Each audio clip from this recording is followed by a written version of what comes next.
ओवैसी साहब, सबसे पहले तो आप ये बताएं कि आप खैरियत से हैं, सही सलामत हैं? जी जी सर, अल्लाह का करम है, अल्हम्दुलिल्लाह। आज मुकद्दर में मौत नहीं लिखी तो रजत शर्मा साहब के प्रोग्राम में बैठे हैं सामने आप। मैंने वो तस्वीरें देखी, ओवैसी साहब बहुत चिंता हुई। पिस्तौल ताने एक आदमी गोलियां चला रहा है, एक आदमी भाग रहा है, बड़ा खौफनाक मंजर था। तो कैसे हुआ ये सब?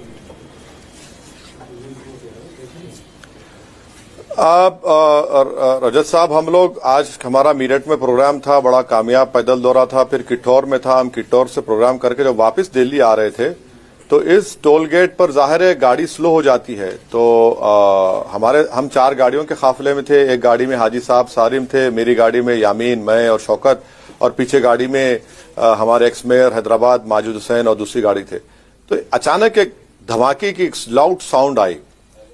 अब यामीन ने कहा कि भाई हम पे हमला हो रहा है। तो मैं जब 90 डिग्रीज पर जब पैसेंजर सीट पे देखा कि वो जो व्हाइट जैकेट पहना हुआ एक शख्स है और मेरी पैसेंजर डोर के ऑपोजिट में बिल्कुल 10 कदम के फासले पर एक रेड हुडी पहना फायरिंग कर रहा है। तो मैंने यामीन को कहा कि भाई तू सामने गाड़ी को मार हाजी साहब के और निकल यहां से। तो उसने 2-3 बार मारी, गाड़ी निकली और पीछे से माजिद हुसैन के ड्राइवर ने उस रेड हुडी पहनने वाले पर अपनी गाड़ी चढ़ाई जिसके वो जख्मी हुआ। तो व्हाइट जैकेट वाले ने कंसिस्टेंटली दूसरे 2 फॉर्च्यूनर पर हमला किए। खैर हमारी गाड़ी का टायर पंक्चर हो गया था। हम 5-6 किलोमीटर दूर जाकर एक फ्लाईओवर के करीब में रुके। हमने फोटो ली उस गन शॉट्स की और फिर हाजी साहब गाड़ी में बैठकर हम बोले कि पहले सबने कहा और मैंने भी कहा कि यहां से निकलना जरूरी है। फिर वापस गए तो दिल्ली पहुंचे, सब लोग वापस गए उस टोल गेट पर। तो वहां पर मालूम हुआ कि वो जो रेड हुडी का जो शूटर था वो पकड़ा गया। सीन ऑफ ऑफेंस से वेपन भी मिला और एडिशनल एसपी से हमारी बात हुई और उन्होंने कहा कि आपकी गाड़ी का फॉरेंसिक जायजा लेंगे, टेक्निकल जायजा लेंगे। मतलब करिए, हम आपसे एक ही डिमांड करते हैं कि ये 2 लोग जो बुज़दिलाना हरकत किए इनके पीछे एक बड़ा दिमाग है, आप उसको तलाश करिए। क्योंकि जाहिर है हमको फॉलो कर रहे थे, ये मीरठ से हो या दिल्ली से हो, कहां से हो नहीं मालूम। तो उनको ये पता था कि इस टोल गेट पर जाहिर है हर गाड़ी रुकती है उस बैरिकेड को क्रॉस करने के लिए, फास्ट टैग लगा हुआ है। तो जब तक वो उठता नहीं है तो बिल्कुल 10 कदम के फासले से उन्होंने इस तरह का हमला किया।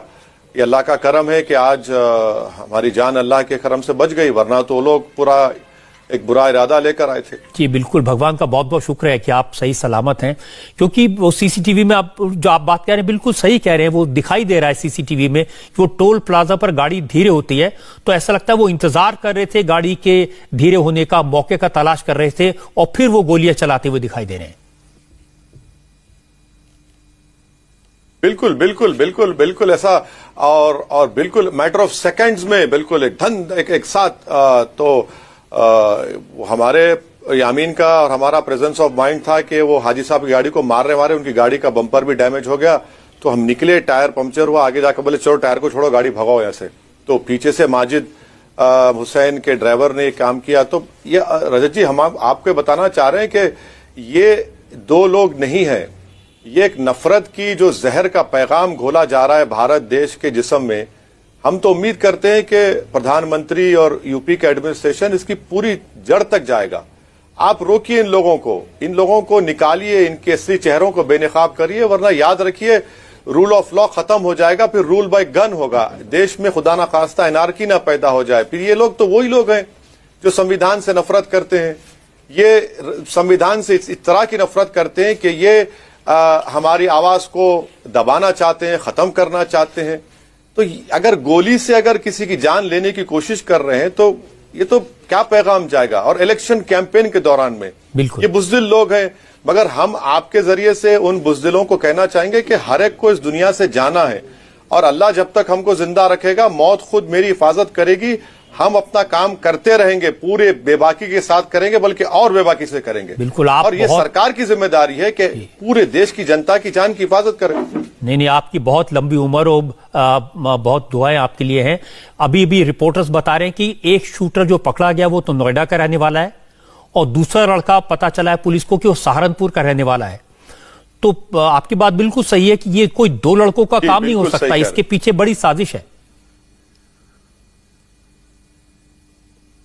और रजत जी जो वेपन भी इस्तेमाल हुआ है ना, वो वेपन ऐसा वैसा नहीं है। यानी हम पर गोलियां चलाए, जब इसका एक साथी जख्मी हो गया तो दूसरा उस गाड़ी पर फायरिंग कर दिया जिस पर उन्होंने उसके साथी को जख्मी किया था। तो ये इतना इनके पास अगर 10-12 राउंड से ज्यादा इनके पास अगर गोलियां हैं तो आप समझ सकते हैं कि उन्होंने बड़ी तैयारी के साथ और प्रोफेशनल तरीके से उन्होंने उसको अंजाम दिया। ये अलग बात है कि वो जो बदनीयती से आए थे वो अल्लाह सुब्हानहू तआला ने उनको उसमें इजाजत नहीं दी, मगर पूरी तैयारी के साथ आप अंदाजा नहीं कर सकते कि 7-8 फीट के फासले से आप देख रहे हैं कि कोई गोली चला रहा है आप पर। जी, आपको 1 मिनट के लिए तो डर तो लगा होगा, घबराहट हुई होगी? नहीं, हम तो जब हम गोली देखे तो हम कलमा पढ़ लिए, कि बोले हम समझे कि चलिए वक्त आया है अल्लाह से मिलने का। मगर अब क्या करेंगे रजत जी, प्रयागराज में धर्म संसद होता है, सरकार उसका नोटिस नहीं लेती, हर शख्स वहां पर हमारे खिलाफ अनाप शनाप बकता है। एक महाशय है गाजियाबाद में, उन्होंने हमारी गर्दन का इनाम रख दिया।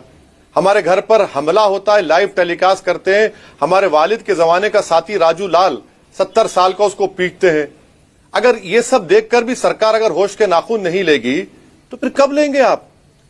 अगर एक देश के सांसद के ऊपर हमला हो रहा है तो भाई आप जानते हैं ना, आपके पास तो पूरा टेक्निकल हर चीज है, आप जानते हैं कि कौन कहां बैठा है। तो अब ये तो सरकार की जिम्मेदारी है कि इनको तमाम को बेनकाब करे, मगर हम नहीं रुकने वाले हैं। ना मैं सिक्योरिटी लूंगा, कल मैं लोकसभा जाकर स्पीकर साहब से मुलाकात करूंगा, अपनी बात को रखूंगा और परसों से फिर मैं उत्तर प्रदेश के गलियों कूचों में, गांव में जाऊंगा, प्रचार करूंगा। जिंदा रहना है, जिंदा रहेंगे, मगर डर कर कैसे हम अपनी आवाज को दबा लेंगे? संविधान मुझे हक देता है अपनी बात करने का, मैं अपनी बात करूंगा और मैं अपनी बात करता आया हूं। लोगों को पसंद नहीं होगा, ठीक है, कोई बात नहीं, मगर आपको इख्तियार नहीं है। क्या सब आपके साथ सिक्योरिटी नहीं थी? कोई पायलट कार, कोई पुलिस? रजत जी, हम 94 में जब विधायक बने, 94 से लेकर 2022 तक अल्हम्दुलिल्लाह हम हर साल लिखकर देते कि हमको सिक्योरिटी नहीं चाहिए। मुझे पसंद नहीं है लोग हथियार लेकर, मुझे एक किस्म से एलर्जी होती है, परेशानी होती है जब हथियार को देखता हूं। मैं नहीं लिया हथियार, मैंने कहा मुझे नहीं चाहिए सिक्योरिटी, ना मुझे बुलेट प्रूफ गाड़ी चाहिए। ये सरकार की जिम्मेदारी है।